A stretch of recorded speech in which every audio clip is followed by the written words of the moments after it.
It's loading. Just 1 minute. You got it. And just a reminder to everybody, use your raise your hand feature on the Zoom meeting to ask questions tonight, because the raise your hand helps me keep track of everybody. So It's loading. Just 1 minute. Friendly reminder. Okay, we are live and running. Excellent. All right, so it is 7:03 p.m. and I will call this meeting of the Old Saybrook Board of Education to order, and we will start off with the Pledge of Allegiance. I pledge allegiance to the flag of the United States of America, and to the republic for which it stands, one nation, under God, indivisible, with liberty and justice for all. Indivisible, with liberty and justice for all. All right. And with that, next up is audience of citizens. And since I only see our two prospective student representatives, right, Trent, you don't see anybody else? No, I do not. Okay, then I won't bore everybody with the rules of audience of citizens since we have none this evening. I'm going to move the reports from our student Board of Education representatives. Oh, I see. Hannah's actually with us now. Excellent. Well, excellent timing, Hannah. Just give me one quick second while I pull it up and I can get started. Let's see. Board Ed report. Here we go. Matt is running a bit late because of his track meet, so I think I'm going to read for him unless he hops on in the next few seconds. So for this meeting, the health club is hosting a dodgeball tournament with this Friday, and it's 4 teams of up to 6 members, and teachers and students can play. There's a fee to sign up to be on a team or just individually, and all the proceeds are donated to the Leukemia and Lymphoma Society. It's held in the gym on April 8th at 6 p.m. and there will be prizes, and each team is welcome to come up with their own theme. So that's a really great idea that the health club had. Resume workshops have continued and will continue until April 14th. There's an Armed Services Vocational Aptitude Battery test hosted at Old Saybrook on the 14th to support the students who are going into the military. For track and field, the first meet is Wednesday the 6th against Morgan and Lime Old Lyme, followed with meets at Old Lyme and North Branford. Baseball has games against Old Lyme, Hale Ray, St. Bernard, I cannot pronounce that, Morgan, and North Branford for the next several games. Softball also has games against Old Lyme, Hale Ray, Morgan, and North Branford for the next 2 weeks. Girls lacrosse is facing North Branford, Waterford, Cromwell, Haddam Killingworth for their upcoming games. And the boys lacrosse are facing North Branford, Cromwell, Haddam Killingworth, and they had their game today in North Branford. Boys tennis is also matching up soon with East Hampton, Old Lyme, Haddam Killingworth, and Valley. Same with girls, North Branford, East Hampton, Old Lyme, and Haddam Killingworth. And then golf has games soon against North Branford as well. It's a lot of games coming up. This is the season, I think, McKenna. Any questions for McKenna about the, I see Karina, you have your hand up, so go ahead. Thank you, and I see you smiling. That was a great report, McKenna.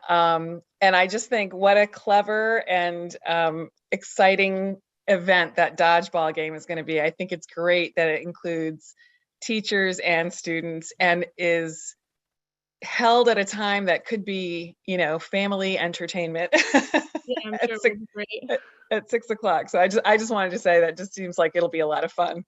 Yeah. Awesome. Thanks, Karina. Go ahead, Eileen. Okay, so I got the hand thing. Let's make sure. Good job. See if you can lower it, right?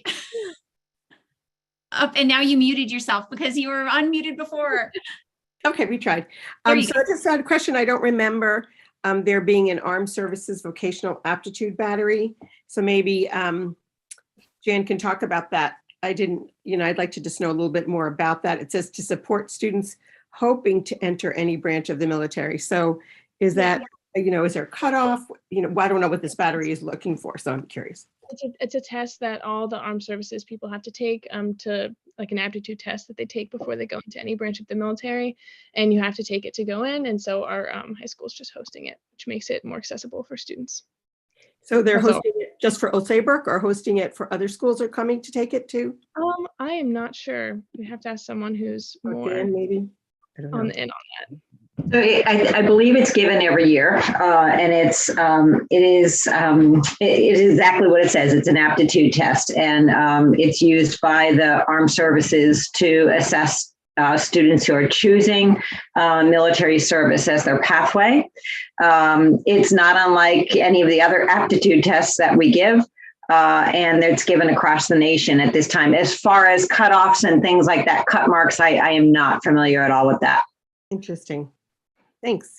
Yeah, actually, that was going to be my question, Dan, was the test open to people other than the students at Old Saybrook? I don't know. Typically it is, but if it's held during the school day, then that would indicate that it's not, that it's just for our students. Okay. All right, thank you. Eileen, did you have any other questions? I don't think so. Thanks. Any other questions or comments for McKenna? No. Thanks for Awesome. stepping in, McKenna. Yeah, good job. Good job, Thank McKenna, for covering for Matthew too. On my meetings normally at work, McKenna, Matthew would get all the assignments assigned to him. So good job. All right. So we will move on then to correspondence. Karen, do you have correspondence for us? Yeah, two pieces of correspondence that are in the board's notebook. The first one is from a really nice recognition from the Lions Club. It's a certificate of appreciation specifically of how well the administration handled the pandemic throughout the last couple of years. And then also the second thing was the capstone calendar for the high school kids. So every student's listed there, and I'm not sure about, Jan, maybe you can answer the question of, are there presentations that are live that perhaps some of us can see, or is it still all shut down? So we're allowing people into the buildings, but we're trying to limit that. And we're taking it, I guess the best way to describe it is on a case by case basis. So if a board member would like to see a particular presentation, just reach out to me or to Sheila Riffle or Joe Anastasio, and we can work something out for you. Thank you. And I had this one more thing, Karen, may I? Oh, please, yes. Thank you. So as you know, last month was Board Member Appreciation Month, and our wonderful elementary school art students created these absolutely beautiful note cards, and we will get those to you. They're still with Trent, I think, for the most part, but they are wonderful. They're so wonderful that I ordered some so I can do my own superintendent notes on them. But then our middle school, they were a little bit later, but they wanted you to have something that they made, and this was made by Ms. Tucker's class, and it says, "Thank you for your time and all you do for us. Wishing you happiness, health, and good fortune from your students at OSMS." And it's donated by one of our restaurants in town, a little food container. And inside the food container for you are various colored felt fortune cookies with nice fortune messages in them. So we will get these to you as well. I know they're really very special, and I will, on your behalf, if you like, write a thank you note to them for that. That's excellent. Go ahead, Eileen. Yeah, is the easiest way, Jan. When you look at the Old Saybrook High School capstone, is it very labor intensive to get the times, or is it easy to be able to say, all A's are at this time or all B's are at that time, so there might be a topic or a few, and I don't know the high school schedule, so I didn't know the best way to do it. Eileen, I'll have to find out for you because I'm sure that's referencing days of the week. Yeah. We have the rotating schedule, so not only rotates horizontally, it rotates vertically as well. Or actually, that's not true. It only rotates horizontally this year. So Okay. I can find out for you and have either Ms. Riffle or Mr. Anastasio drop a little bit of a note that I can send out to all board members. Terrific. Thanks so much. That's awesome. Thanks. Any other questions for Karen on correspondence? Thank you. All right. Thank you, Karen. All right. So a programming note for all of us here. So next up is I'm going to ask for a motion to approve our meeting minutes, which are written in the way that we normally have them. And then coming up after we vote on our minutes is going to be a discussion about how we present our minutes. So it's going to be kind of two different conversations. We may decide to have a motion, for the changing of the format of the meeting minutes, but that will be a separate discussion from just the approval of our standard minutes. So I just thought I'd throw that out there so there was no confusion as we go through the next two topics. So with that, I would like a motion to approve the minutes. Looks like from Eileen. Thank you. Do we have a second? A seconded by Trevor. Thank you. Discussion. We'll save that for the next thing, I hope. All in favor, aye. Aye. Any opposed? Any abstentions? All right, so moved. So that brings us to a discussion of the meeting minutes. So I don't know if we want to start, if anyone has a motion that they'd like to make about the meeting minutes. And I will say this, just as we go into this discussion, should we choose to leave them the way they are, then we don't need a motion. But should there be a desire after you've all already reviewed them to change to the alternate type style, I guess, of the minutes that was presented in our notebooks, then we would, we can entertain a motion to adopt that if that's something that somebody wants to do. Otherwise, we can simply have a discussion and then a motion. So it's the board's joy on that. So any motions anybody wants to make in regards to the minutes at this point? Okay. George, go ahead. Yeah, so let's see. Wow. So everything is very, very prescriptive now. So let's see. I moved to amend district minutes taking practice to the abbreviated style presented. Excellent. Thank you for the motion. Is there a second for that at this point? Seconded by Karen. Okay, so we'll open it up. Thank you right now for discussion. So Trent and I think, did Julie participate with this too, Jan? I don't want to leave anybody out, just Trent. And you put together, Steve, you have a question? Just real quick, I didn't quite understand George's motion. Was it to adopt the new style minutes? Yes, I believe it was. George, you want to clarify? Yeah, I'm just reading this directly from the notes that are attached to this section of the discussion. And It says alternative minutes on the top. It says it in blue. That's what we're looking at. Right, but there's actually a memo letter. And so I now have specific questions related to that memo that was written by Jan. But anyway, at the bottom of that memo are two suggested motions, and I just basically read the second one. Right, to amend the district minute taking practices to the abbreviated style presented. So correct. Yep. So that was moved by George, seconded by Karen, and now we're discussing, whether we're going to move forward with the vote or whether we've got questions about that.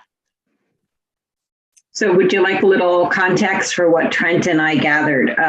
What we did is I asked Trent to do some research and to go out and look at other Board of Education minutes in the region, and also to look at other town committees, because we are trying to think of it, this is the English teacher, is as how the audience perceives our message as compared to other minutes they may be reading. So they may be reading other boards of education, but highly unlikely they're probably reading other town committee minutes. And so if you look at that, he collected from the library, the police, Board of Selectmen, Board of Finance, and then 3 other boards of education. When you look at town minutes, they tend to be shorter than our current format. They're about 2 to 3 pages. But they have other habits and behaviors that was not part of what you wanted us to collect, but we did kind of do a little bit extra. They don't include presentations. They don't include voters' names. They do summarize the discussion, and they do sometimes capture back and forth. Whereas so that's the context locally. So our audience that might be reading ours, that's what they're accustomed to reading if they're reading others from our town. Other boards of education have a little bit more in common with us. They tend to be slightly longer. I think Board of Education meetings tend to be slightly longer than some other committee meetings. They only one of the communities lists the actual voter names. only one other community actually includes the presentations, all summarize the discussion, and they summarize the comments from the public. So I think that this gives you context to make your decision. I don't think you need to worry that if you decide to shorten them, if you decide to go with the motion that was made, that you will be out of step with other town committees. I do, if I may be so bold, I would like to recommend that we continue to include the links to presentations. I think it's great for people to have access to that. I also want to remind everybody that they have access to our Board of Education meetings in video form anytime, all the time, archived. And so if someone wants to capture the back and forth and wants to understand how the specifics of a discussion developed, they have that opportunity. Great. Thank you, Jan. George, I see your hand up. Go ahead.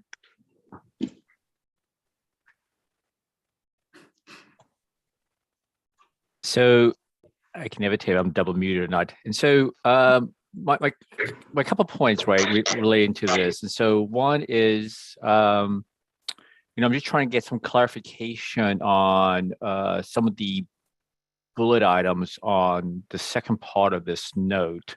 And I'll get to that in a second. But Where are you, George? Which note? The one Jan is talking about? Correct. The one that with the top is they're all dated April 5th. The one that says Board of Education minutes, right? It's the cover letter that's for this section. Okay. Memo. And so the memo, thank you. But so Memo. I'll come back to the second part in a second. And so, but for me, there are two goals, right? One is to make the process less onerous for the school district, Jan, Trent, and whoever else needs to do this. That's number one.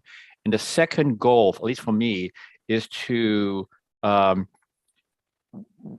really be part of that, the conversation we had with Ann Littlefield, and that is to not try to capture specifics in terms of the questions from us, because for the fear that, things will be left out or, they're misinterpreted and so on.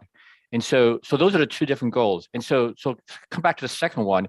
So the comparison in the current minutes versus the alternative, they're actually very similar, right? They're definitely, the alternative is a little bit shorter than the actual one, but they're really similar in the sense that even the actual one did not include any questions that we usually have. And so the examples I had in the previous few, there were these lists of the questions that the board had during the presentations. None of that was present in the current minutes in the full form. And so so that issue is not even it's not present in this particular case, right? I think the only time there was any sort of discussion was actually one paragraph that said the board had a discussion. It was just a very general, the board had a discussion. There was nothing else. And that was basically carried from both sections. And I think that was the crew. The crew section was about the MOA, that the board had discussion on the MOA in the crew section. And there was no listing of the actual question itself. And so it's not really a good comparison. But anyway, but the goal still is to, going forward, in the abbreviated version or whatever version we have, is to try and limit being very specific on the actual questions from us, because it's just in terms of what the potential, what that carries. But the second thing, in terms of the other goal, is basically make the process less onerous for both Trent, Julie, and Jan, and so on, everybody else involved, is my concern with the comments on the memo part, right? So, and I just need to get an understanding on the second bullet item that basically says shortening the current structure of the minutes would likely need to be the result of shorter summaries and capturing lesser discussions.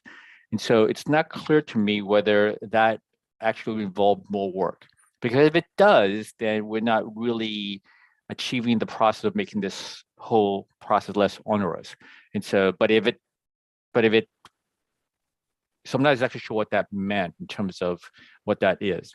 And so, so those are my George, two. maybe I can pause you there because I think Trent would like to respond if you don't mind. Of course. Because I think that probably would help us all, right? To understand what's best for Trent and, the rest of us. So, but go ahead, Trent. Hey, everybody. So I'm sorry you can't see me. Just because of all the streaming my computer is doing, it helps on the bandwidth restrictions if I don't enable my camera. So let me first start off by saying I serve at the board's pleasure. Whatever you want your minutes to be, I'm happy to make them.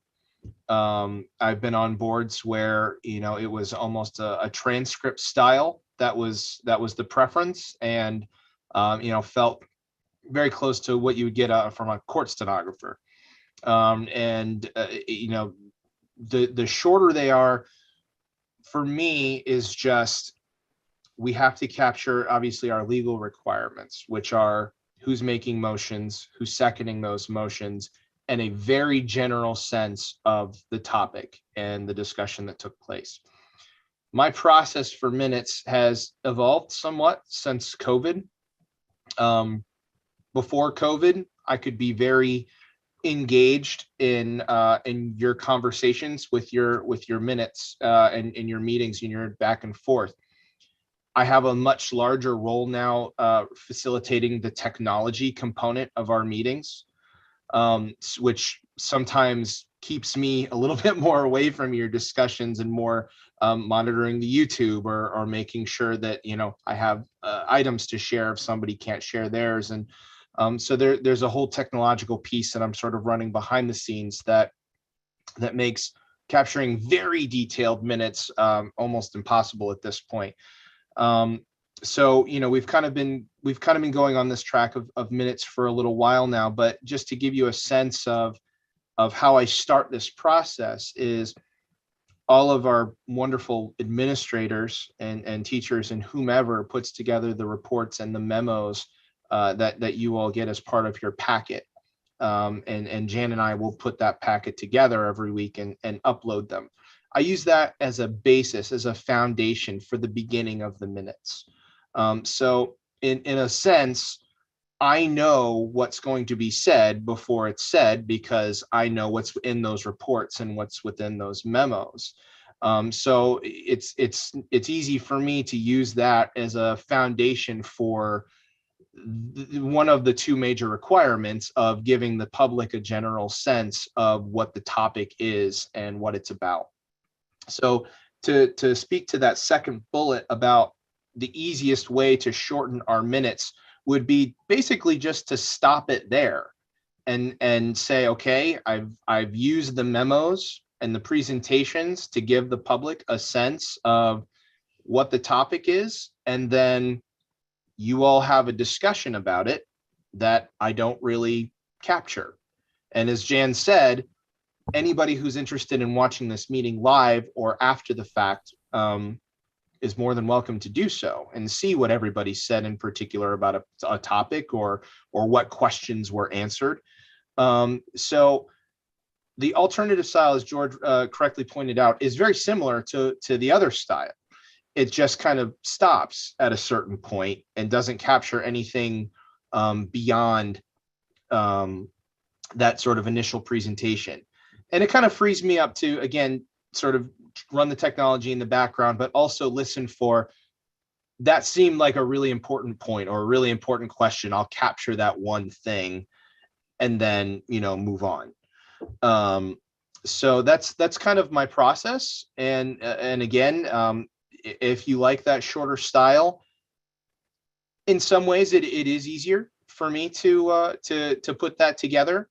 But it's the process as it is typically not terribly cumbersome either. Awesome. Thank you so much, Trent. That was super helpful. So from questions just so far, I've got Karen, Jan, George, and Eileen. I saw you raise your hand. So I'm going to start with Karen. Go ahead. Yeah, thank you. Unless Jan wanted to add any other background information, very briefly, I'm sorry, Jan. I was just going to add context. I don't have a question. The one last piece that neither Trent nor I touched upon was how we use these minutes for down the road. So, part of what minutes do is archive what took place. We typically have gone back into minutes from years ago simply to find out what was the vote on something, when was something approved. So, for those purposes, either version will serve the purpose. That's it. Thank you, Karen. Sure. Thank you, Jan. Just a couple of quick points. After reading both versions of the minutes, I am absolutely in favor of the abbreviated version. A couple reasons specifically. The community does have access to the full, we're all being recorded live, so they've got access to the entire meeting and every comment that's made. Jan, you had mentioned links. I think that would be incredibly helpful for anybody who wants to delve a little deeper into one of the presentations. You can link right to it. The second point is that Anne Littlefield has always recommended an abbreviated version of minutes. Less is more in the case with minutes. So, and it does. The shorter version absolutely captured the work of the board. And as we also know, Jan takes copious notes. So any points or questions that we bring up, Jan is writing down and is following up with us. So I don't have any concern that anything will get lost. Yeah, that's pretty much my point of view. I think the abbreviated version, I don't think we need to list every sports activity. And I think everything else was captured more than adequately. That's all I have to say on that subject. Thank you. Thanks, Karen. George, did you have a follow-up question? Yeah, I mean, just basically following up on Karen. I mean, I think the links is actually the point I was going to make, right? So the biggest difference between the current version, the one which is approved, and the alternate is the student's report. And like you said, if we can just link that as part of the thing, then it works great. And then the two of them are essentially equal length. And the more important thing is, it's like Trent said,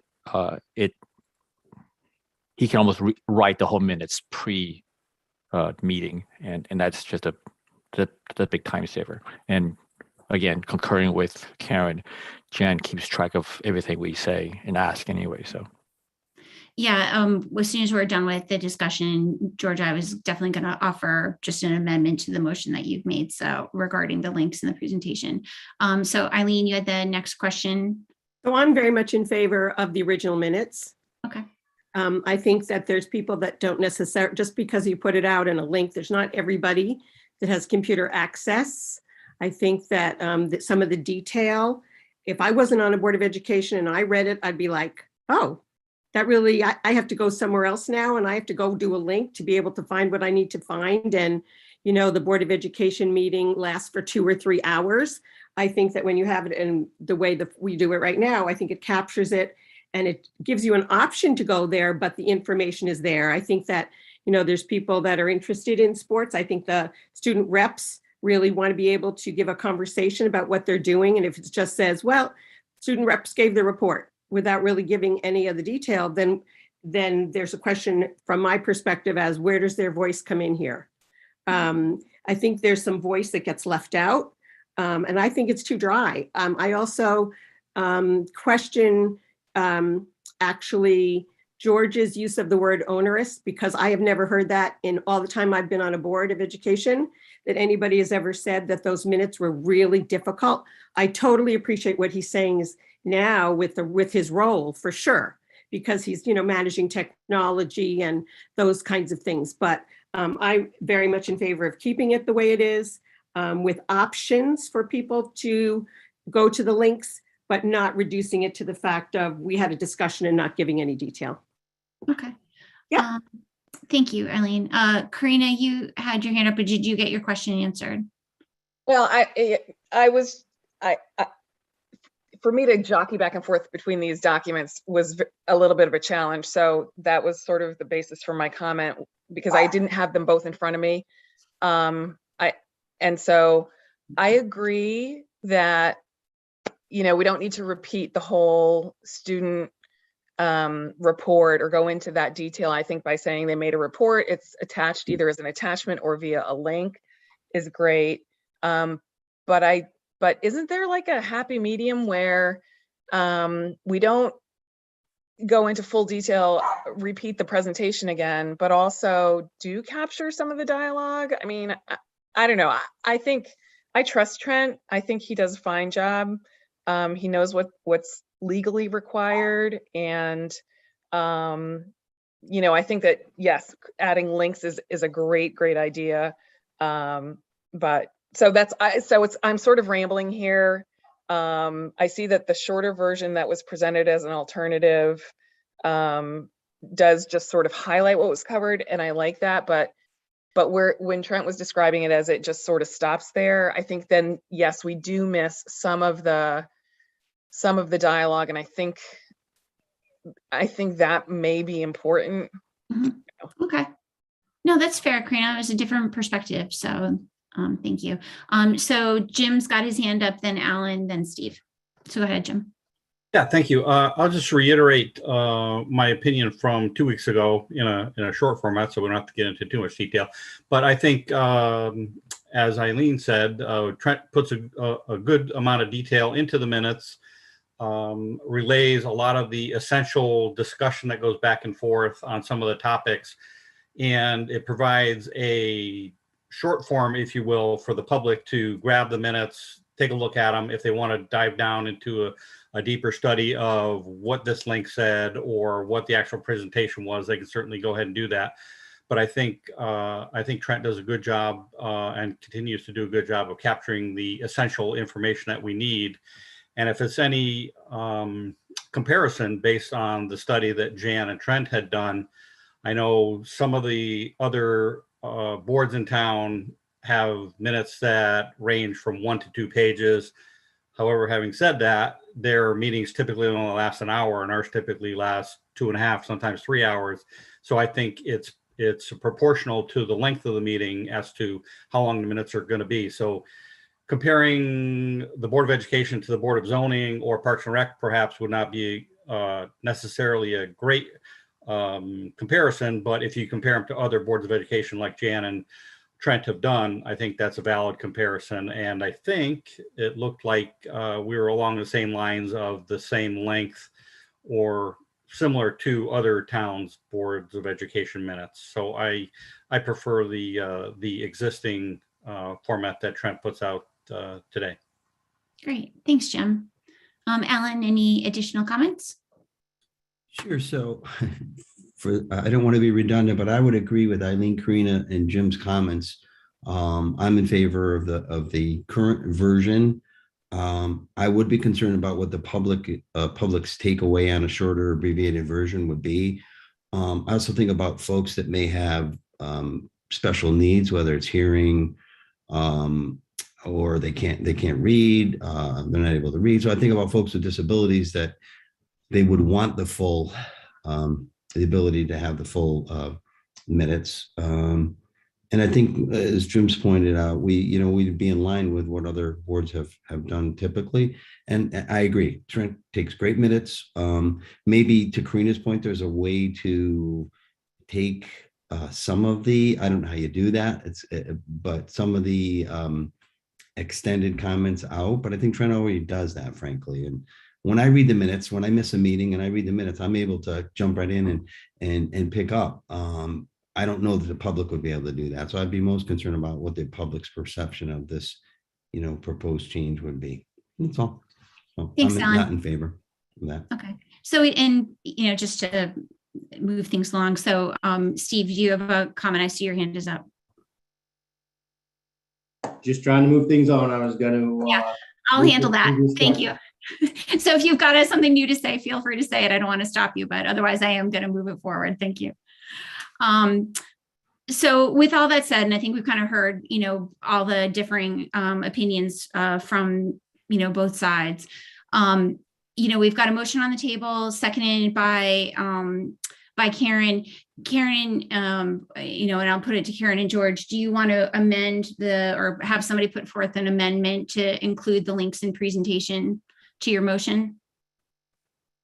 George, I think that's a good idea, just to clarify. Yep, So, absolutely.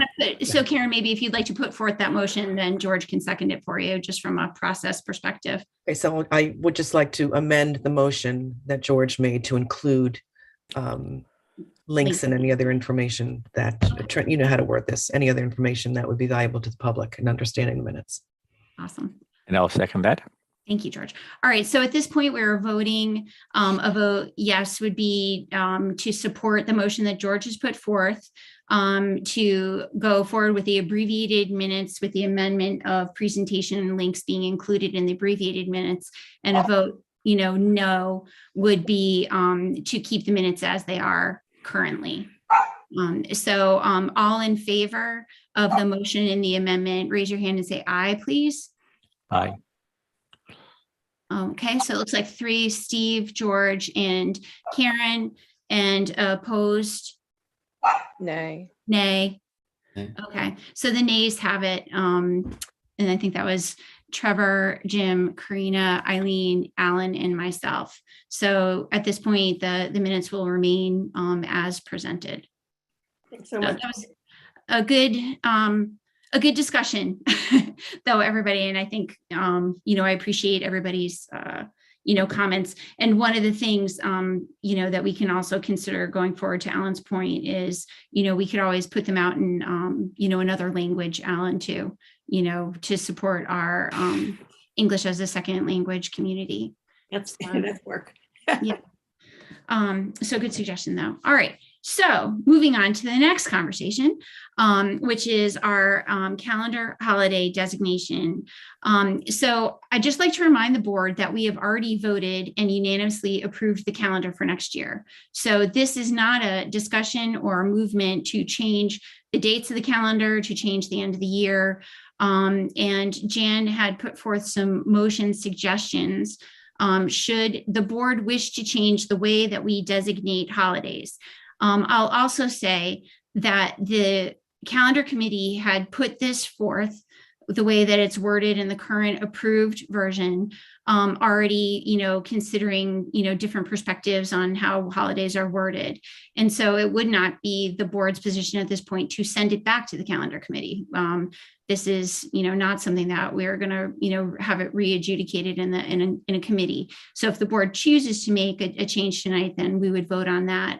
But that would be the only thing that we're considering at this stage. So with that said, let me move back to the memo that's associated with this. And make sure that I have there again, if there's no change that we're going to be making to the way that we designate holidays, then no motion is needed. There's a suggested motion on the amendment to move to amend holiday names on the 2022-2023 district calendar as discussed. And so at this point, I think, unless someone on the panel has a motion that they wish to put forth, we can have Jan give us. Steve, do you have a question or a motion? I'll let Jan, whatever you're gonna have Jan say first. Okay, thank you. Unless you've got a motion to put forth, in which case I'm more than happy to hear it. I want to hear what Jan has to say. I do have some questions on it, but I'll wait to hear. Okay. So then, Jane, if you want to give us just some commentary on what your research showed, and I know you and Julie went through this. Yeah, actually, Mrs. Pendleton did the research for us. We did went through the same activities we did the last topic. What are other school districts doing in the region? And it wasn't a large sampling. We just used the usual ones around us. And Mrs. Pendleton put something out to her listserv about it. So you can see that that there is one school district that does not take the day off that was discussed, the Columbus Day / we're calling it now federal holiday on this board approved calendar, October 10th. There's one school district that does not take the day off at all, so it's not recognized at all. There are 6 school districts that are calling it a generic form of some sort of school holiday. 4 are calling it Columbus Day, and 1 is calling it Columbus Day / Indigenous People Day. So that's the context around us. If you need me to go into the history of how I think this has developed over time, I know it's been debated. And actually, when I received the calendar, to be completely transparent, I almost unilaterally just changed all the holidays to holiday. And then I thought, that's not respecting what the calendar committee did. So if that's going to be done, it can't be done in my office. It has to be done openly. And Julie, I don't know if you wanted to add anything for context that I haven't said already.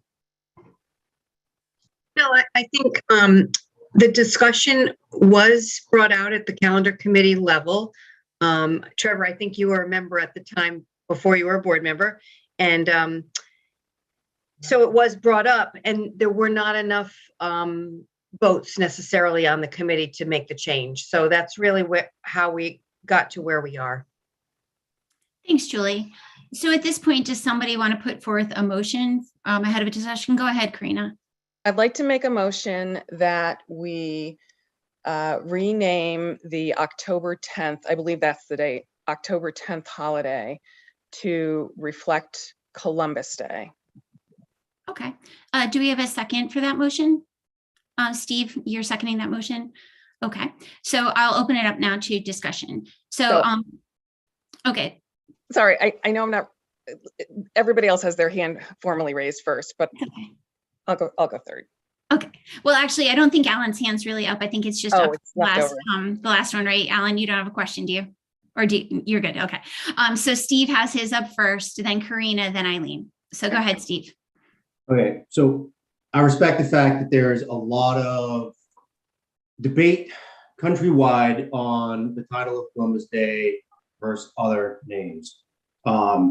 So my only concern is we either respect all federal holidays as federal holidays, or we respect the list of holidays that are listed by the federal government. Columbus Day currently is listed as Columbus Day. So I feel like separating out one holiday that some people may have a problem with. There are other holidays that people on the list may have a problem with. So we either do all or we do none. That's kind of why I'm supporting Karina's motion. At the same time, I'd be happy to withdraw and support a motion that they all be called federal holidays. Fair enough. Yeah, I think that's a fair comment, Steve. Go ahead, Karina. Thank you. Yes, I'm unmuted. So I would like so thank you for your research. I appreciate the effort put in to collect information from other areas.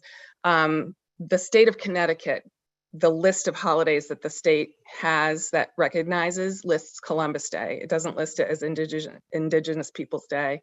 It actually names it as Columbus Day. So I agree with Steve's point that it is recognized as Columbus Day. It hasn't been changed by the government.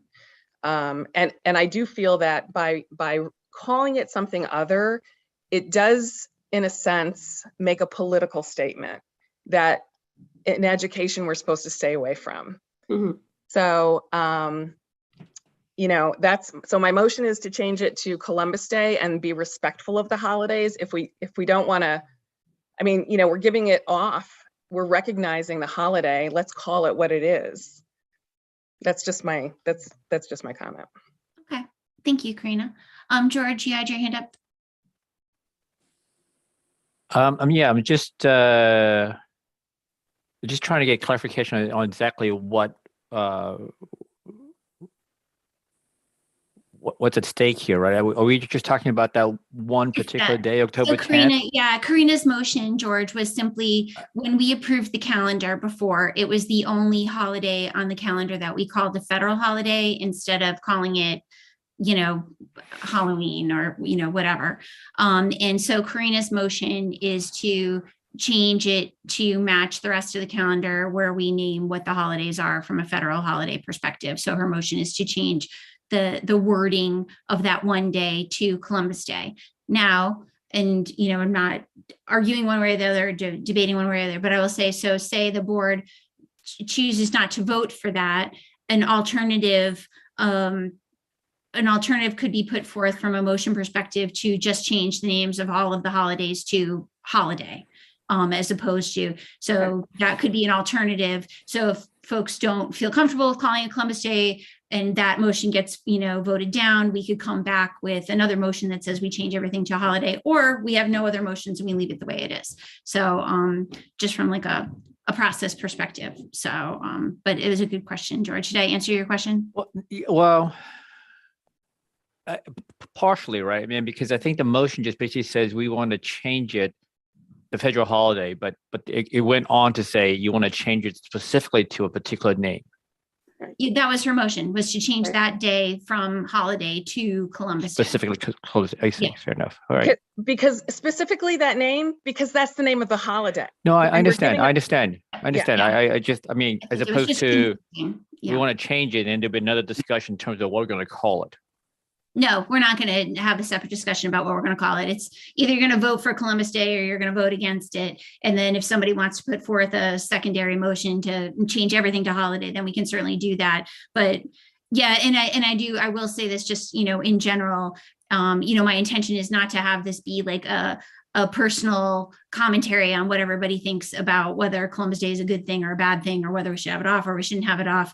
Like, I'd like to keep this conversation narrow to the point of, are we going to leave it as we voted, which is it's listed as holiday on there? Are we going to change it to Columbus Day, or are we going to make further changes past that? So, it's not our piece to determine whether the government's right or wrong or what have you.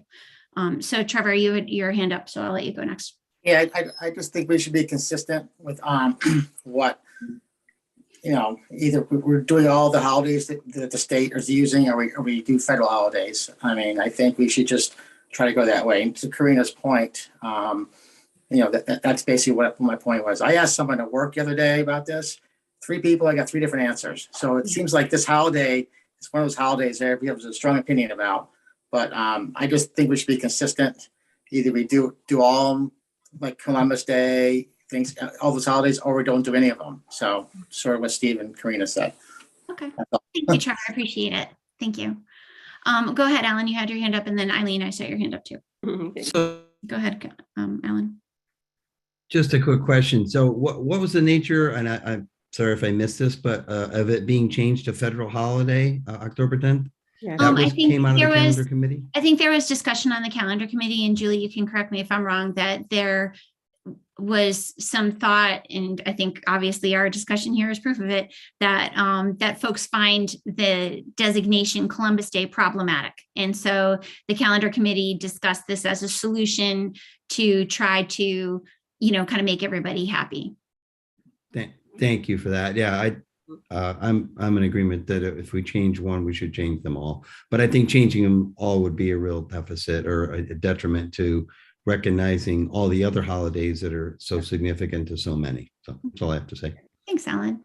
So Eileen, you were next, and then George. Yeah, I would agree with what Alan's saying. I just keep it clean and clear. Columbus Day, would be the designated October 10th. Yep. Instead of calling it a federal holiday. Okay. Thank you, Yeah. Eileen. Yeah. George, did you have further comment or question? I do. I mean, it's more of a commentary, and not specifically on whether, it's what word we choose, right? I'm just saying that this concept of absolute, all or nothing, is seems harsh, for public education or for anything, right? I mean, we live in a society. The school's philosophy, principles is one of change and basically adapting and so on, so that we should never be an all or nothing type environment. And that should be a practice that we basically embrace and move forward. So it's just the idea that, in this particular or any particular case is all or nothing. It seems very harsh. I mean, just a general commentary. Fair enough. Thank you, George. If there's no further discussion, then we have a motion on the table to vote for. The motion is to change the designation on our calendar for the 2022-2023 school year to designate October 10th as Columbus Day. So ayes would be to agree with this, and nays would be to leave it as it is. So with that, a show of hands and aye for those who are in favor of it. Aye. Aye. Aye. Aye. Okay. And those opposed? Nay. Okay, thank you, George. So the motion carries. And again, I appreciate just on both of these two things, and it seems, kind of, I don't want to call it just silly. It's not silly. These are important topics, but I just want to say that I appreciate the board, having these conversations where we don't always agree. that everybody's respectful of everybody else's position and that, everybody had an opportunity to speak their piece on it. So I just, I'm appreciative to, you all for that good conversation. Trent, you had a question? I apologize. I just wanted to clarify. Was that an 8-1-0 vote? That's correct. Okay, thank you very much. Thanks, George. Thank you, George, obviously, but thank you also, Trent. All right, and thank you to the whole board for your respectful debate of this topic. So moving on, we have a residency request, and Jan, I will, rather than put, unless somebody just wants to start with a motion to accept the residency request, go ahead, Eileen. So Eileen, I'd be glad to make seconded by Jim. Thank you. So the motion on the table is to approve the residency request. Jan, would you like to give everybody some background before we vote? This is a request from a parent to allow her children who will be moving out of district to finish their year here in Old Saybrook Public Schools. One is a senior finishing up all of her education. One is a sixth grader who would be finishing up sixth grade with us. These are two students in very fine standing, and this request has the support of the building administration and of me. Excellent, thank you. Any discussion? All right, with that, then I'm going to call for a vote to approve the residency request as presented. All in favor, aye. Aye. Any opposed? Any nays? Any abstentions? Okay, so moved. Thank you, Jan. Okay, healthy food certification. And I'm just going to look for the memo on this one to see if we have to start this one with a motion or not. I apologize. While you're doing that, I will just say that I'm going to turn these next few over to Mrs. Pendleton to take lead because this is her wheelhouse. Okay. And so I apologize for not having this one ready. It just didn't download. So. Sure, I just wanted to say one thing when you have a minute. Okay, hold on. Yeah. Do we need a motion on this? Oh, we do. So there's a very lengthy motion for this to approve the healthy food certification. And is it two motions? Did I understand that right, Julie and Jan, or just one? So there's the one for the food. One for healthy food and then one for the beverage exemption, I think. And you have to use the exact motion by state law. Okay. Okay, so can we say like we'll refer to the written so we don't have to say it out loud, or do you need me to read it? Do I need to read it for the record? I think you need to read it. I think it would be best to read it only because we have some new members that may not be familiar with what it is. Okay, so I'm going to read the first motion then, which is lengthy. Trent, you had your hand up though, so feel free to stop me. No, I was just going to agree with Julie and Jan. In the past, we've read the motion and the exemption statement only because the state requires not only that it be read, but also that the exact language be in the minutes and signed by Karen and then submitted by a certain date. Maybe I'll let Karen read that then. You can sign it. That's your prerogative. All right. Yeah. So Karen, I'll turn that if you're happy to make the motion, then if you don't mind reading them. I'm happy to make the motion. I'd like to make a motion pursuant to Connecticut General Statute Section 10-215F. The Board of Education or governing authority certifies that all food items offered for sale to students in the schools under its jurisdiction and not exempted from the Connecticut nutrition standards published by the Connecticut State Department of Education will comply with the Connecticut nutrition standards during the period of July 1st, 2021 through June 30th, 2022. This certification shall include all food offered for sale to students separately from reimbursable meals at all times and from all sources, including but not limited to school stores, vending machines, school cafeterias, and any fundraising activities on school premises sponsored by the school or by non-school organizations and groups. The date, Karen, is wrong. It's 2020. It should be 2020. Yeah, it's right. wrong. Yep. And I just read right through that. Okay. So that's the one for, did you get all of it, Karen? That was the healthy food one. We'll start with that. Julie, I think that's it, right? Yep. Mm-hmm. So do we have You a have to read second? you have to read the exemption statement as well. Okay, pursuant to section 10-215F of the Connecticut General Statutes, the Board of Education will allow the sale to students of food items that do not meet the Connecticut nutrition standards, provided that the following conditions are met. 1, the sale is in connection with an event occurring after the end of the regular school day or on the weekend. And 2, the sale is at the location of the event.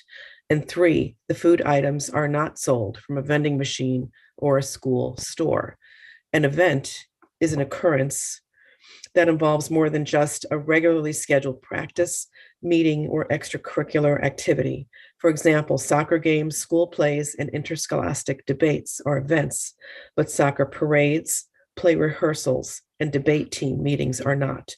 The regular school day is the period from midnight before to 30 minutes after the end of the official school day. Location means where the event is being held. Okay. So we have a second for that. I think I saw Eileen, your hand up. Yes. Second, I have a question. Yeah. Okay, so all right, so we got the motion on the floor. So let's let Julie just give us the background on it, and then I'll come back to you for questions, discussions. Yeah, Okay. yeah. So those of you that have been on the board know we've done this for the last 11 years.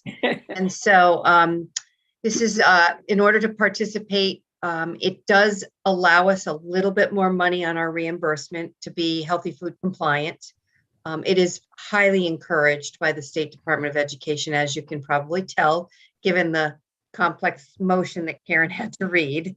And we have been, trying to practice healthy eating habits and, good nutrition for our students. So it's, it does allow us to do that. It also gives the exemption, which allows students to have events, as Karen stated in the motion, whereby they can sell goods at different events after the school day. So hopefully it meets some of the requirements that students would like to join in on for fundraising and that sort of thing.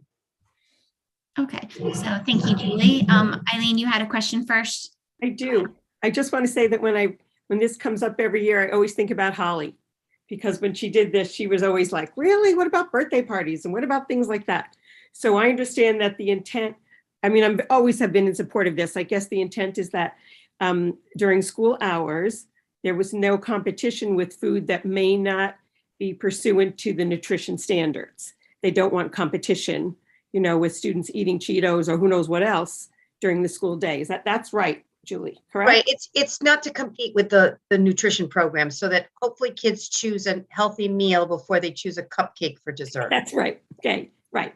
And so then, and maybe this is too premature, but remember we used to have conversations about birthday party and things like that whenever we would talk about this.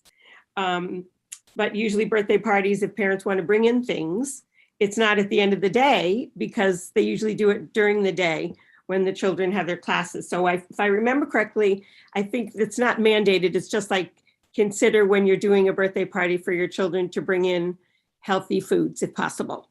Right. If that's accurate. Yep, we Okay. do. That's what we do. We do encourage that. Okay, thanks so much. Karina, go ahead. You had a question. Yeah, just a clarification. Isn't it the sale of food so that cupcakes would be exempted? So the example, Eileen, that you just gave, where a parent might send cupcakes in, that's not forbidden by this motion. No, It would be if the mom was selling cupcakes for the kid's birthday Correct. during the school day. So Just can't I be just want during to the lunch. clarify that. It just can't be during the lunchtime, Karina. That's the stipulation here. So, Okay, even if it's a giving away. correct. Okay. Thank you for that clarification. That's great. Any other questions or discussion? Jim, go ahead. Yeah, I'll oppose, as I typically do this time every year, only because I think it comes down to a subject of freedom of choice. I think both in terms of the school system and Julie and her staff, if they want to serve food that the kids are going to eat and the kids are going to get on board with, that's great. And I certainly do think the kids should eat healthy. However, having been a teenager about 70 years ago, I think that, there's always days that you don't want to eat a whole wheat pizza or have a whole wheat English muffin or have a big tray of broccoli. So I think both in terms of us being able to make good choices in terms of our system, I'm sure we will offer healthy choices in addition to whatever else we may want to offer. But I just don't want to see trays of food being dumped in the garbage. And I'd certainly be amenable to hearing some discussion from McKenna and Matthew to see how they feel about the types of food we offer, and if there are other foods that possibly we should offer if we were not to be bound by the regulations of this state statute. I can jump in first. So personally, I have never ordered school lunch before. So my take is going to be a little bit different. It's from the perspective of watching other kids and how they react to the food. So personally, I do like the healthy options that we offer. However, I have no idea how they taste. And the response I've gotten from students is it's generally okay. But what is my biggest surprise and what I worry most is just how much food is actually being wasted. Because a lot of that is like healthy food, but a lot of kids don't want to eat it.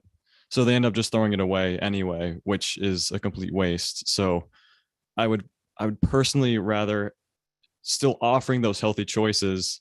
But I think especially for high school students, they're getting old enough where they should be able to start making those decisions on their own. And we can do as much to encourage it. But at the end of the day, like we also need to watch out for how much food is actually being wasted. So, because like administration doesn't necessarily see how much that's being wasted, but the students do, because they're the ones who are doing it. So. Thanks, Matthew. That was good commentary. And I see McKenna, actually, I'm going to let McKenna go ahead of you, Karina. So go ahead, McKenna. Yeah, I definitely agree with what Matt said. I used to eat school lunches, and now I bring my own lunch. And I definitely, especially with COVID, like things have changed, and the amount of food that was available, pre-order, and there's just a different structure. I definitely agree that there's a lot of food that's wasted, and usually it's the healthy food that gets wasted, which is disappointing to see, especially in the morning for breakfast. Like you're required to take maybe fruit or something healthier to go along with whatever carb you grabbed, or muffin or something like that. And that's it's a great intention, like you said, but those get just chucked in the trash as soon as they pass the trash can. So I think changing that would be in the best interest. I also would love to take this to the superintendent's advisory committee. We have a meeting tomorrow, and I think a wider group of students could really give more insight, especially because Matt and I don't eat school lunches. So I would love to come back with more on this in the next meeting, if that's all right. Awesome. Thanks, McKenna. All right, so I'm going to jump now to Karina. Thank you. Excellent feedback from Matt and McKenna, because that was going to be my point too, is that what does the waste look like? And I think you guys have characterized it as quite wasteful. And am I reading the memo correctly that the savings is $5,600? Like we would get $5,600 reimbursed if we adopted this? Is that correct? Yes. Yep. In addition to our current reimbursement. Yep. Okay, so we get the current reimbursement regardless, we would get an additional $5,600. Okay, Right. So I wonder if that we might not generate more revenue that would compensate for that $5,600. I don't know, if we did have more palatable selections that weren't restricted by the healthy choice mandate. So I just I support what Jim had said, that, maybe more kids would buy lunches if they knew that it was something that they enjoyed. And you're right, Matt, that, you guys are old enough to begin making some decisions about what you want to eat. And if you're forced to buy green beans and throw them away, I think that's wasteful. That's all. Thanks, Karina. Eileen, you had your hand up next. Go ahead. So actually, it's an interesting topic because many, many years ago, Julie knows, we used to have a fryolator. And right, Julie? And it was like to make French fries. And then they were like, kids love that, but is that really healthy? I don't know. So they decided, no, we need to really go on a better path. My thought is, and I think I read it somewhere, I think students have the opportunity to bring their own lunch. There's not a question. If you want to bring your own lunch, you can bring your own lunch. I think that I'm very strongly in favor of the healthy food certification. The caveat I'm wondering about, it's not wasteful if you use that food in a compost. So if it's just going in the trash and nobody's really using it, that could be circulated back to whatever gardens we're doing it for the district. So it's not just going to the trash and going to pick up and going somewhere. And I don't know if that's an option, Julie, or do we do it right now? Funny you mentioned that. I had a very lengthy conversation with the Ecology Club. There are a couple of students who are doing a composting project, and the recommendation was to put the compost bins in the cafeteria. Yeah. So, that certainly is an option. The difficulty is that this program is all, our nutrition program in general is all or nothing. We either are a part of it or we're not. And that's pre-K-12. So what you might want to do for high school level, you can't carve that out, unfortunately, for everyone. Thank you. Thanks, Eileen, and thanks, Julie. Matthew, I see your hand up. Go ahead. Yeah. So, and that's the point I was going to bring, is that every student does have the option to bring in their own food. However, for some people, that might not be an option once in a while, just because of whatever their situation may be. And although it's good for them to be eating the healthy options, again, they should have that choice, but that's not really for me to say. However, onto the compost point, we do actually have composts. However, I have never seen a single person use them. They are like the little cans inside of each of the classrooms. I have never seen them used before. And having a compost in the cafeteria is a great idea. However, I don't know how much students are going to be actually using them, just for the sheer fact of laziness, just because it's so much easier for them to just walk by and just throw it out into the garbage, especially since they're already used to that. They hear the bell, they walk up and they throw their stuff away. So what happened to that good habit that was developed at Goodwin? Remember, you composted at Goodwin. Yes. I would love for that to come back. And we can try it. It's a great idea. We just put those in and then we can figure out from there, like how much students are actually using it. And we can encourage people to use the compost. That's a great idea. I do like that. Thanks, Matthew. Eileen, go ahead. I was just going to say, I think it's a great initiative, but I also think that beyond students, following through with that, the staff in the cafeteria, I would think whatever the students don't put into the compost bin, they can take that and they put that in the compost bin. So it's never going to ever be wasted. So at the middle school, there's a share table. So whatever you decide you don't want to eat, see, we can't take the food back by law, as you might, expect. Right. But the middle school has a share table and kids will put stuff on the share table and others will help themselves that want, an extra piece of fruit or whatever the item might be. So that's worked pretty effectively, actually. Great. Thanks, guys. Go ahead, Matthew. Is there a way for students to not take something? Because I know students who take the lunch and then they immediately throw something away. Is there a way for them to not have to take it? So the law requires under this program, it's called offer versus serve. So there's typically 4 components to a meal. Your milk, your fruit, your vegetable, and your main entree. And so you have to have 3 of those components out of 4 on the tray for it to be considered a complete meal. Interesting. Thanks. Good question, Matthew. Do you have enough follow up to that? Go ahead. Yeah. If that's the case, is there a way for people to change the component if there's something else they're offering? Is there a way for students to say, like, they don't want this fruit, but they'll have this fruit instead? Is there that option, or are they only serving like one fruit at a time? There's multiple fruits every day.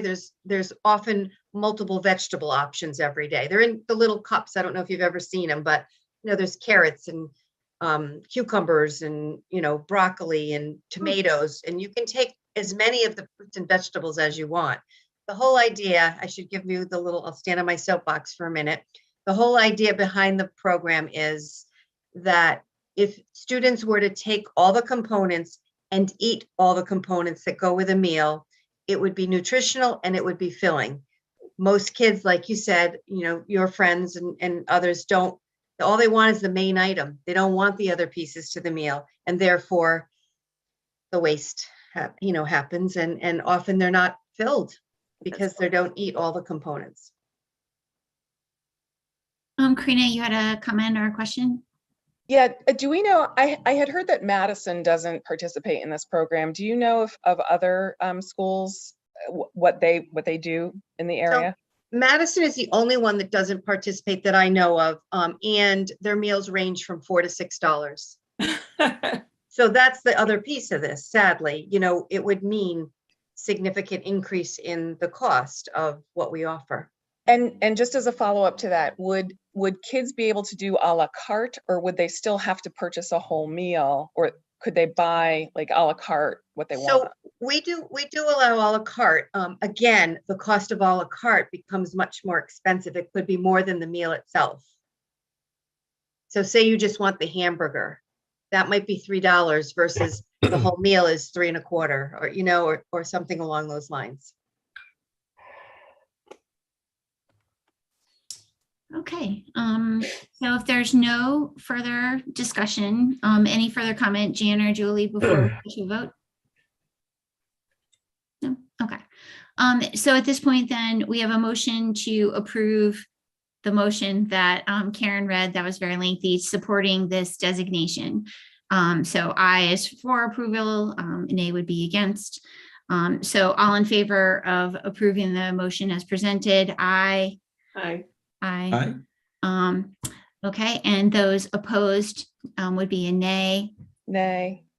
Jim and Karina. Okay, thank you very much. So the motion does pass. And Trent, With the corrected date, correct. with the corrected date. Yeah. I read So that wrong. Trent, did you get everybody on that? Yes, I did. Thank you. Okay. Awesome. So we've got one more of these to do. And I'll let Karen, are you up to reading the next one? Which is our beverage exemption. I am. It's much shorter. I'd like to make a motion, excuse me, that the Board of Education will allow the sale to students of beverages not listed in section 10-221Q of the Connecticut General Statutes, provided that the following conditions are met. 1, the sale is in connection with an event occurring after the end of the regular school day or on the weekend. 2, the sale is at the location of the event. And 3, the beverages are not sold from a vending machine or school store. An event is an occurrence that involves more than just a regularly scheduled practice, meeting, or extracurricular activity. The school day is the period from midnight before to 30 minutes after the end of the official school day. Location means where the event is being held and must be the same place as the food sales. Awesome. Do we have a second for that motion? Second. Eileen, I see you as a second. Okay, discussion, comment. Julie, do you want to give the board just color commentary on what we're voting on? So this is the beverage that goes along with the sale of snacks. If you've been to a basketball game, that sort of thing, Gatorade, soda, so forth. All the things we're not allowed to serve when we're in school. Excellent. Any question or comments about this? Any discussion? Question. Go ahead, Eileen. Julie, who provides all the food, like during, like, if there's a basketball game or something, that just come from our budget? So no, it's bought out as student. It was started several years ago with student activities, and it's just been a revolving account. They make enough money that they just buy the supplies out of that account, and it just You mean like people buy the tickets to things and then they use that Or money? you buy the Powerade. You buy the Powerade and it goes back into the account, right, Julie? correct. Yeah. Yep. Okay. Thank you. Any other questions or comments? Oh, all right, then I'd like a vote to support the motion that Karen made approving the beverage exemption. All in favor? Aye. Aye. Aye. Any opposed? Any abstentions? All right, so moved. That looked unanimous to me, Trent. Okay, on to lunch prices. Does anyone want to make the motion suggested on the memo to support the lunch prices as presented? I'll make a motion. Eileen made that motion, seconded by Steve. Thank you. All right, discussion. Julie, do you want to go through that for everybody?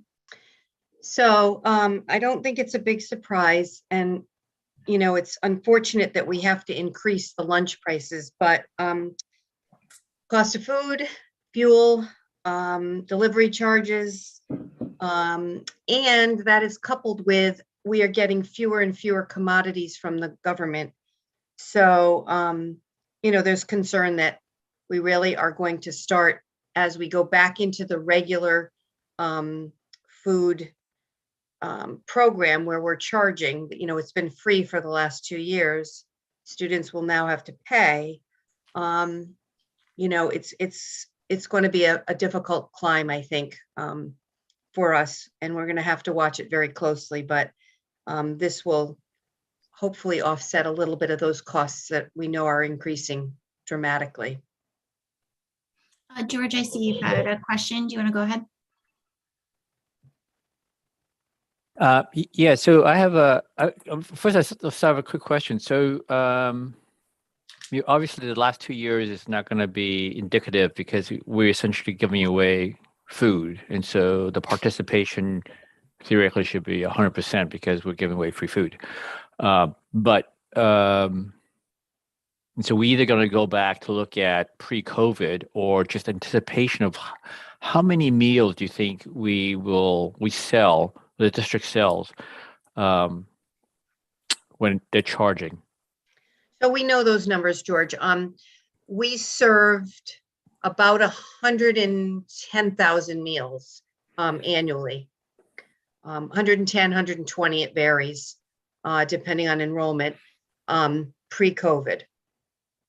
So that's how I'm able to kind of project a budget, if you will. What's hard to project is whether or not we will have what the balance of free and reduced will be against full pay, because that obviously is a significant change in the revenue that we receive. We receive more for a free lunch student, we receive slightly less for a reduced lunch student, and we receive 35 cents for a student who buys a full pay lunch. So, you know, when you consider the labor costs and the food costs, it's practically a break even.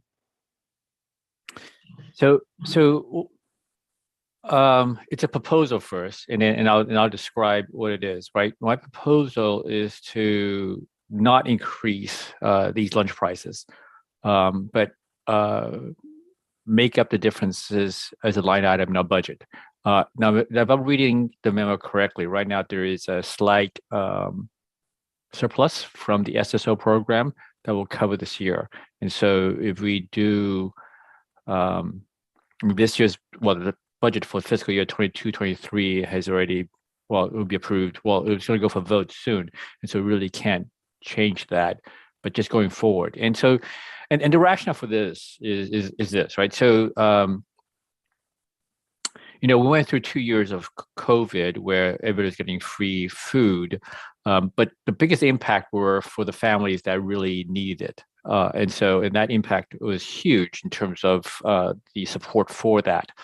You know, to all of a sudden say, okay, those families no longer need it, and they'll start paying not only $3 for lunch, but now an actually increasing price could be significant for the families. And granted, the ones that are going to get free reduced will have no impact at all. But the concern is going to be of course, the people who live in Fenwick, there's no worries either, right? But the worries for the people who are just outside the margin for where they get free reduced, but they've still been impacted by the economy and so on. And so that to me is the concern, right? That they will no longer participate in lunches because they can't afford it because of cost, right? And so it's just those are the concerns. And so let me just do okay. I'm going to do math in my head, which is going to be always bad, right? So you say we serve about 100,000 meals a year at 50 cents. What your price increase? We talked about $50,000 max. But like you said, there's a split between free and reduced versus full pay. So the free reduced, people won't even pay the 50 cents. And so we're really talking about what a percentage of that. And so it's probably $25,000, $30,000, right? So it's an amount that can be added to. And what we don't know is the impact of reduced purchase, because all of a sudden the price has gone up. There's always this dynamic of what people can afford and so on. For a lot of people, if this is their main meal for the day, it can be a significant thing. So anyway, that's my proposal. So I think, and Julie and Jan, correct me if I'm wrong, if the board does not vote to support the change in lunch prices, then lunch prices remain the same.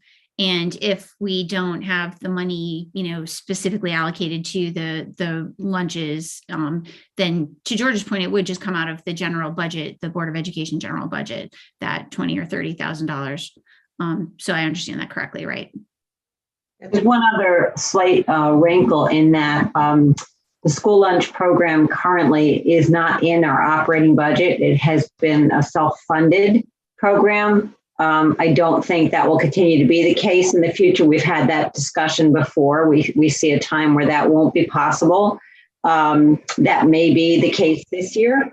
And if we add a line item in our operating budget now for this, I just want us to consider, are we making a decision for the future by doing that today?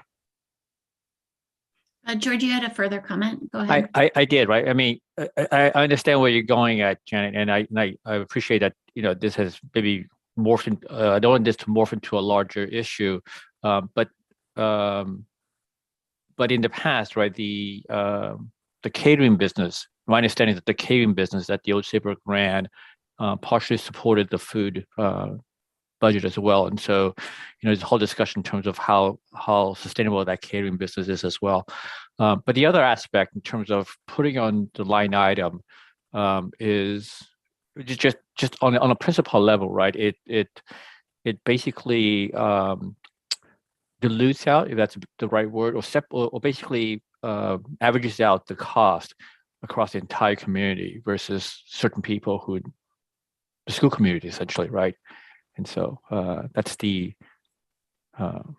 math part. Karina, you had your hand up. You have a question or comment? Thank you. Yes. So I realize that this past year, as George said, is we can't really calculate because more people are partaking, I imagine, than would have in the past. But do we know? So there's a certain population of people that will be paying these prices that are subsidizing the entire program. That's fundamentally what it is, right? So do we know what percentage of people, so what percentage are free and reduced and what percentage are paying for the program? So it's a great question, Karina. So roughly speaking, and I'm guessing the last 2 years, I'm going to guess these numbers have changed. But if I go back to kind of where we were, so we have about anywhere from 37 to 40% overall participation. Okay. I would say in today's food service world, if we were closer to 50%, we would have a self-sustaining program, but we fall short of that, which has been our struggle. And that's not uncommon for districts like us. So to answer your question specifically, the split is something around, I'm going to put maybe 20%. So maybe almost half and half to answer your question. Half full pay and half are either free and or reduced. Free and reduced, remember, is subsidized by the federal government. We do receive for those lunches. Right, and we do receive it for the full pay, but it's at pennies. It's a much smaller amount, right? Yeah. Okay, thank you. Yeah, it's a great question. And that's actually reported to the state, the number of meals at which prices is reported to the state on a monthly basis. Right, that's how we get our reimbursement, right? Every month we have the report, so we can give you the exact breakdown, but right now, those numbers don't really mean anything. So any further discussion or comments on this topic? Okay. So we'll turn this to a vote then. Oh, Karen. You're on mute, Karen. Just a lot of discussion, and I just want to be clear. So Julie, the impact of not increasing the lunch prices and breakfast prices, can you sum that up? I think it's closer to probably, again, I'm taking a shot here, but $50,000, I would say at least. Because the reason we didn't go up any more, to George's math calculation, is that we know we're kind of in a better position than we typically have. About a $60,000 reserve. That would be in a normal given year. At the end of the year, we're sitting on about 60,000.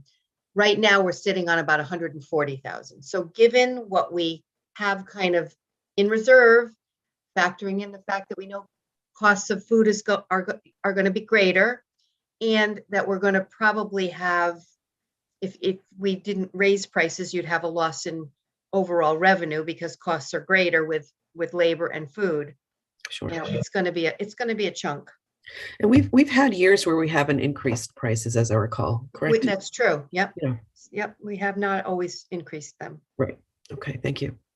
Thanks. Karina, you had a follow-up question? Yeah, just real quick. I see that in the middle school, we're increasing the price by 50 cents for lunch, and at the other schools, it's 25. Is there a rationale for that? So you're looking at breakfast or lunch, Karina? I'm looking at lunch. So it's going. Oh, high school's 50, right? Yep. You know, that's my error. Sorry. Yeah. Okay. And then lunch at, lunch just technically costs more to produce. Great, thanks, Julie. Okay, so we've got a motion and a second on the floor to approve the lunch price increase as presented. All in favor, aye. Aye.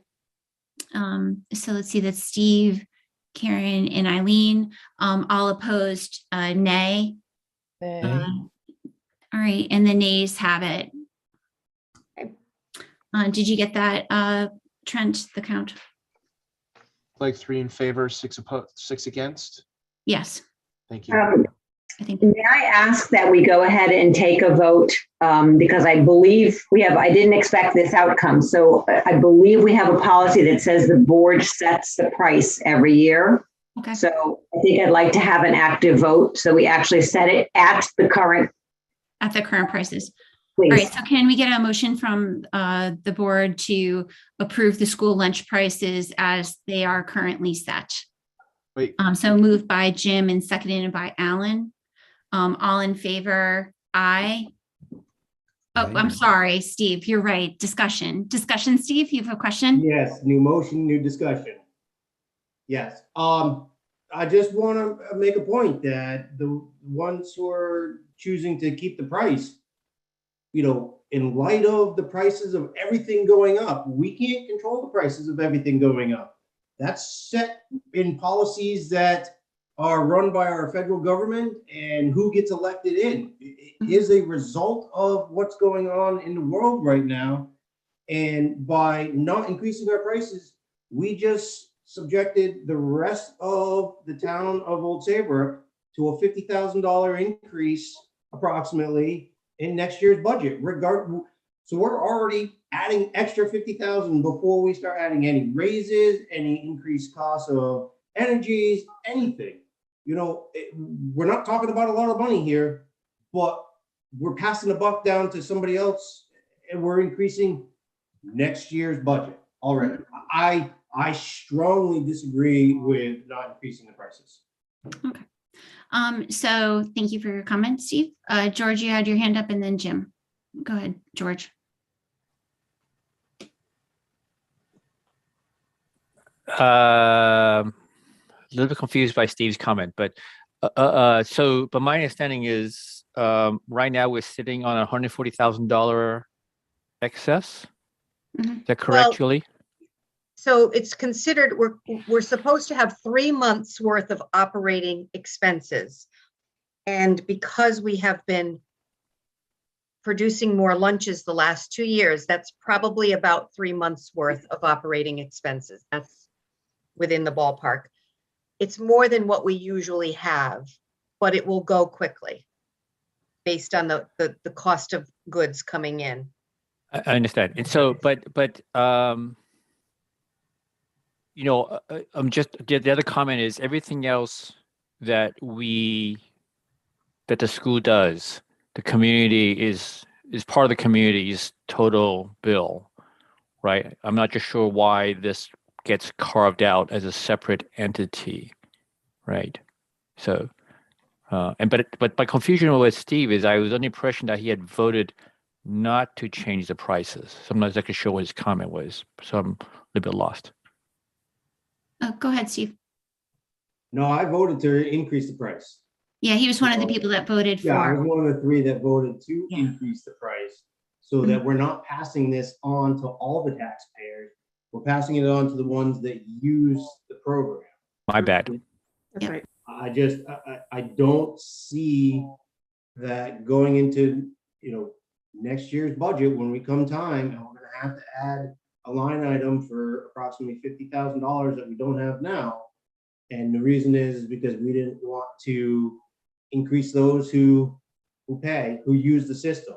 And instead, we want to spread that $50,000 to all residents. I don't think it's fair.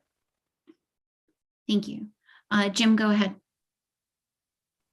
Yeah, I'm still of the opinion that much like the healthy food options, the state is dangling these carrots in front of our face to act responsibly, in other words, which means the town of Old Saybrook picks up a large portion of the bill for other communities that don't necessarily contribute as much to the plan. And my opinion is if the state wants this bad enough that we're going to subsidize half of our meals by making them free or at a reduced cost, then the state should come up with a larger carrot. I don't think it's fair to put the burden entirely on the Old Saybrook people or the budget of the Old Saybrook Board of Education to pick up the tab for this. It's just a matter of supply and demand. They're not creating anything in Hartford that is helping our situation here in Connecticut. It's a matter of where is this money going to come from to pay for these increases?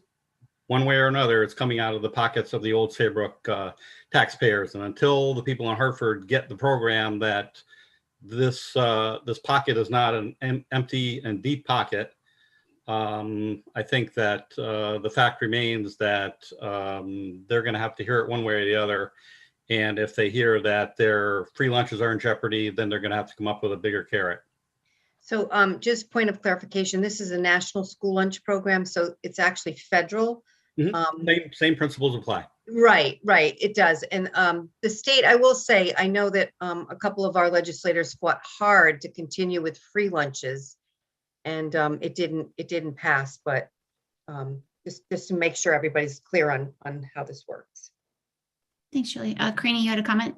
I think this is very rich discussion and I appreciate the dialogue, but we're having discussion about a motion that just passed, and we should be having discussion about the motion that's on the table, right? Which is to maintain. Keep the prices same from last year. Yeah. Right.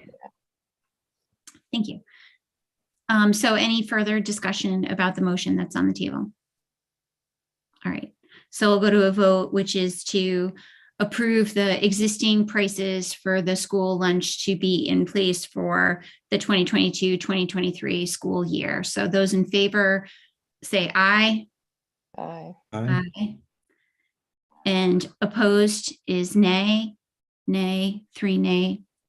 Does that mean, Chair, if I say no, that just means I think there should be an increase? Right. Well, you had voted for the Okay. increase on the last one, which was defeated, and we just Okay. voted on keeping the prices Gotcha. the same. Yep. No problem. Nope, that was fine. Thank you. Yeah. Eileen. Okay. So, and Matthew and McKenna, thank you guys for staying on, or see Matthew's on. I think McKenna hung up. You can hang up. Matthew, thanks for joining us tonight. Hi, everybody. Okay. So at this juncture, the next thing I'm going to ask for a motion on is to go into executive session, inviting in Jan and Julie. Trent is going to send us out a link to our board emails to get into a Google Meet, and we are going to hang up from this call, and we will return to it after this call. Alan, you've got a question? Yeah, if we could have a 3-minute break, it sounds like we're going to have any in the transition, but if you could ask us to be back at a certain time, I just have to run to the restroom and Sure, grab some water. sure. That'll be fine. So I don't know okay. how long it takes. Okay, Thank you. I'll include that when I go for the motion. You have a question? No, I was just going to say that I need to leave the meeting, unfortunately, by at least 10 of 9. Okay. So if you don't see me, it's not because, something happened. Thanks so much. Okay, thanks, Eileen. Yeah. All right, so well, let's go for our motion about moving into executive session first. So Steve, would you like to make that motion to go into executive session, inviting in Jan and Julie? Jan, did you have a comment? Yeah, just want to make sure we're invited. Okay, motion made by Steve. Do we have a second? Seconded by Jim. All in favor? Aye. Okay, and there's no opposed. All right, so we're gonna move over to that that other meeting. It's 8:37, 8:38. So let's all get over onto that, and then however long of a break, bio break, we'll make sure that we're started by say 8:43. How about that? So everybody hang up from this meeting. You should have an invite to the Google Meet in your email. Okay.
Hey, there's Eileen. We're live, by the way, Eileen. Letting you know that the meeting's live. We're on YouTube. Okay. Thanks. Karen? Can I just have clarification of the attendance of the executive? Were there any board members not present? So Eileen was not present for I the. was present. I listened. Oh, you could hear Eileen? Yes. Okay, so I apologize. Eileen was present. I Everybody was apologize. there. So Thank we you. were all there then, Karen. Yep. Thank you.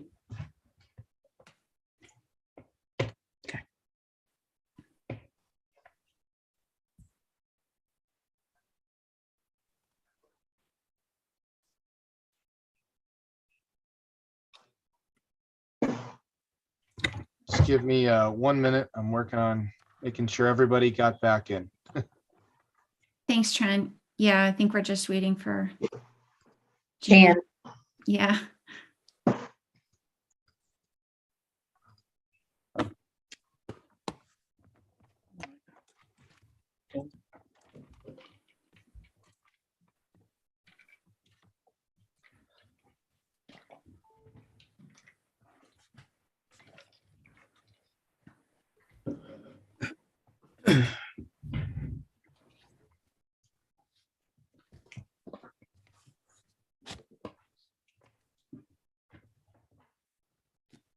She says she's in as a guest, Trent, and can't get elevated. Yeah, I'm working on that. Trent, you're in twice. I don't know if that has any bearing on it. Yeah, one of them is Jan. I think I'm not sure why, but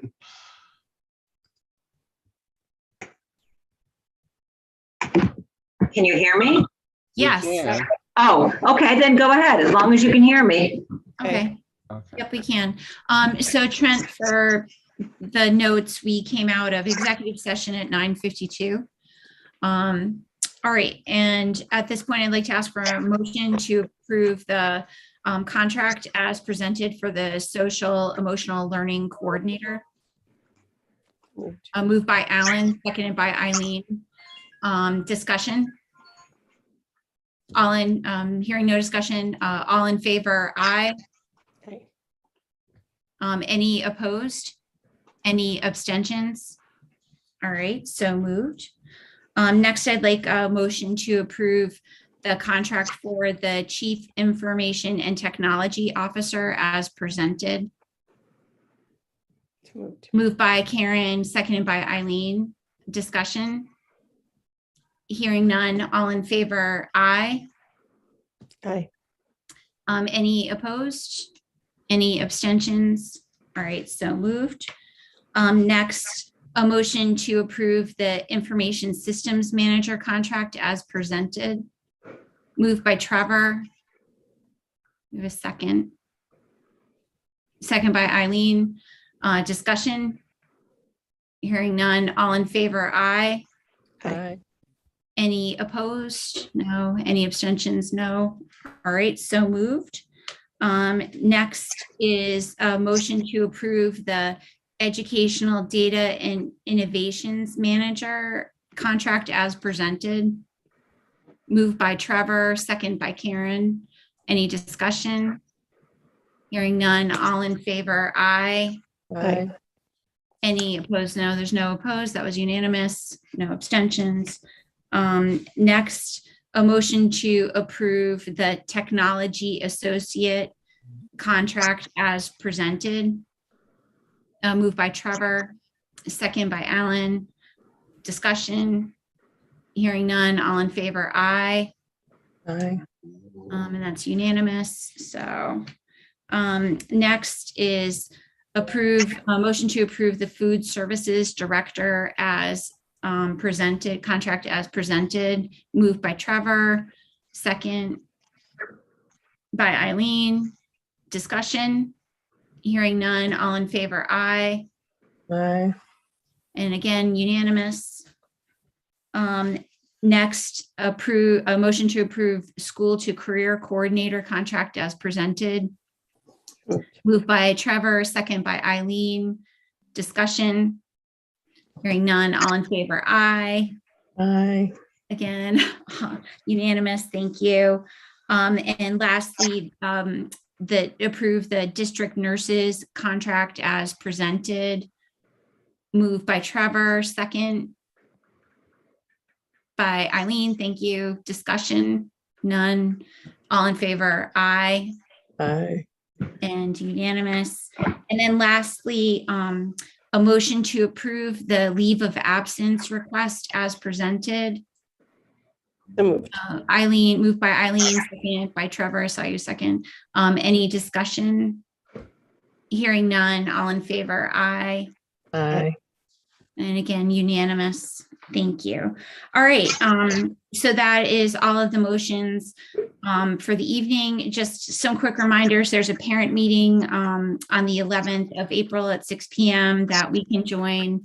One of the topics will be the school start time. There will be another meeting beyond that about that with the parents, however. And then our next Board of Ed meeting will be on the 26th at 7 p.m. and that'll be online. And with that, I look for a motion to adjourn. So moved. Eileen, second by Steve. All in favor? Excellent. Thank you, everybody. Thank you. Thank you. Good night. Good night, guys. Good night, everyone.